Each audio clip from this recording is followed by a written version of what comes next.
વડોદરામાં લશ્કરી ભરતી પૂર્વેની નિઃશુલ્ક નિવાસી તાલીમ માટે પ્રી સ્ક્રુટિનીનું આયોજન કરવામાં આવ્યું. માંજલપુર સ્પોર્ટ્સ કોમ્પ્લેક્સ ખાતે તેનું આયોજન કરવામાં આવ્યું હતું ને જેમાં 88 ઉમેદવાર હાજર રહ્યા હતા.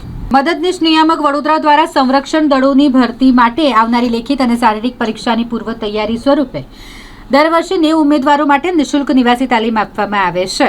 વર્ષ 2025-24 માટે યોજાનારી આ તાલીમ માટે 250 અરજીઓ ઓનલાઈન પ્રાપ્ત થઈ અને જેમાંથી 88 ઉમેદવારો પસંદગી માટે યોજાયેલ ફિઝિકલ ચકાસણી એટલે કે પ્રી સ્ક્રુટિની માટે હાજર રહ્યા.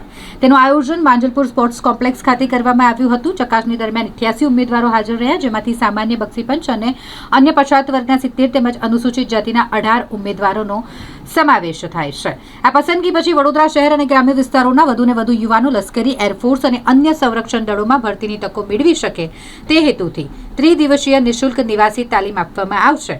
આ તાલીમ આગામી 18 ઓગસ્ટથી વડોદરા SRPF કેમ્પ ખાતે શરૂ થશે.